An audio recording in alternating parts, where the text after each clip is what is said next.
इस बैच में आने वाले और भारत में लगभग ज़्यादातर जो बच्चे होंगे जो कॉम्पिटिटिव एग्ज़ाम की तैयारी करते हैं वो मध्यम वर्गीय घर के होते हैं, मिडिल क्लास फैमिली या उससे भी नीचे से होते हैं, है ना। मतलब आर्थिक रूप पे बहुत ही मजबूत नहीं होते हैं, है ना। अब आपके पास जीवन में बहुत सारे पैसे नहीं हैं, कहीं ना कहीं हो सकता हो आपके पिताजी भी इतने सारे पैसे जिंदगी में नहीं कमा पाए, और ये सच है। पर हाँ, आपकी परवरिश में उन्होंने जो कर सकते थे उन्होंने बेस्ट किया। आपको सबसे अच्छे स्कूल में पढ़ाया, आपको सबसे अच्छी कॉपी किताब खरीद के दी, सबसे अच्छे कपड़े पहनाए, अपनी सारी इच्छाएं मार के आपके लिए सारी चीजें त्याग किया और आपको इस तरह की कोचिंग भी ज्वाइन कराई। बहुत सारे पैसे तो आपके जीवन में है नहीं। सबसे कीमती चीज जो आपके पास जीवन में इस समय है वो क्या है? वो क्या चीज है जिसको आप खर्च नहीं भी करना चाहते हो तो बेटा वो खर्च होती जा रही है? समय। पैसा अगर मेरी जेब में मैं खर्च ना करना चाहूं तो वो खर्च नहीं होगा, पर समय खर्च होता जाएगा। आज आप 17 साल के हो और पता नहीं चलेगा कब आप 17 से 25 साल के हो जाओगे बेरोजगार। जीवन निकल जाएगा।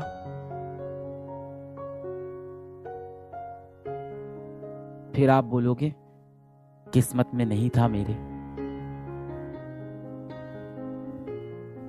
धूप में खड़े होगे, कहीं मजदूरी वाले काम कर रहे होगे, ऐसे माथा सिकुड़ के, इस तरह से सर पे बहुत सारे ईंटें रख के मजदूरी वाले काम कर रहे होगे, और उसमें कोई बेइज्जती की बात नहीं है, इज्जत की बात है। आप में से कई ऐसे बच्चे होंगे जिनके पिताजी ये काम करते होंगे, पर शायद उनको मौके नहीं मिले जीवन में अपने जीवन को और बेहतर बनाने के। आपको मौका मिला है कि आप अपने जीवन को आर्थिक रूप से और बेहतर बनाओ और इस तरह के मजदूर लोगों की मदद करो। जो आपके पास सबसे बड़ी धनराशि है जिसको आप खर्च नहीं भी करना चाहोगे और वो खर्च होती जाएगी, वो है समय। कितना भी कोशिश कर लो, आप किसी भी तिजोरी में बंद कर लो, ये समय ऐसी चीज है ना, बहुत तेजी से अपने हाथ से निकलता जाएगा। और फिर वो समय आ जाएगा जिस दिन आप धूप में एक मजदूरी वाला काम कर रहे होगे, इस तरह से भाव से कोड़ के धूप में घूम रहे होगे। ये जो आपकी माथों की लकीरें सिकुड़ने वाली है ना, इन माथों की लकीरों को बदलने के लिए ना किस्मत का काम नहीं होता, मेहनत का काम होता है। जिंदगी के 3-4 साल आपको घिस के मेहनत करनी होगी। इतनी मेहनत करोगे ना, इतनी मेहनत करो ना कि आपकी हाथों की लकीरें बदल जाएं, आपकी माथे की लकीर बदल जाए बेटा। इतना पेन चलाओ, इतना पेन घिसो, इतना पेन घिसो कि आपकी हाथों की लकीरें भी मजबूर हो जाए बदलने के लिए। इस दुनिया में सिर्फ एक ही नियम है।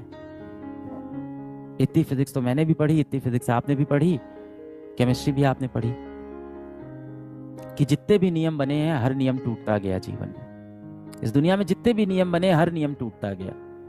हर बार उस नियम के अंदर कहा गया इसके अंदर ये बदलाव कर देते हैं, ये बदलाव कर देते हैं। तो इस दुनिया में एक ही चीज कंफर्म है, इस दुनिया में सिर्फ एक ही नियम है कि इस दुनिया का कोई भी नियम ऐसा नहीं है जो तोड़ा नहीं जा सकता।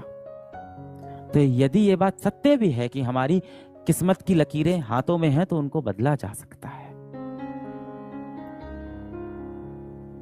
हो सकता हो, बुरा नहीं मानना आप, हो सकता हो मैं भी हुआ हूं, आप किसी गरीब घर में पैदा हुए हो, इसमें आपकी कोई गलती नहीं है। मैं भी एक गरीब घर में पैदा हुआ, इसमें मेरी कोई गलती नहीं है। पर यदि मैं उस गरीब घर में उस गरीबी के साथ ही मर जाऊंगा तो वहां मेरी गलती है। मैंने जीवन में कुछ नहीं किया। जिन माँ बाप ने मुझे उंगली पकड़ के चलना सिखाया, जिस माँ बाप ने मेरे लिए सब कुछ किया, बुढ़ापे में मैं उनको वो सुख नहीं दे पाया। आप नहीं चाहते बेटा कि जिस दिन आप 25 साल के 26 साल के हो उस टाइम आपकी माताश्री अच्छे कपड़े पहने, उस दिन आपकी माताश्री एक अच्छी गाड़ी से चले, अच्छे सुख सुविधा उनको मिले, घर में आप एक इन्वर्टर लगवा पाओ कम से कम अपने, कि लाइट जाए तो पंखा चल पाए, माताश्री आपकी गर्मी में ना बैठे। आप अपने पिताजी के लिए एक बेल्ट खरीद पाओ, क्योंकि वो बिना बेल्ट के कई बार आपने देखा होगा पैंट ऐसे ही पहन लेते हैं, एक बेल्ट तक नहीं खरीदते अपने लिए। मैंने ऐसे बापों को देखा है जो रस्सी बांध लेते हैं पैंट में, पैंट बेल्ट की जगह, कि कोई बात नहीं, और उसके ऊपर शर्ट से ऐसे ढक लेते हैं किसी को दिखाई ना पड़े। अब आप उस उम्र के हो गए हो कि माँ बाप आपको अब थप्पड़ नहीं मारते, अब ताने देते हैं।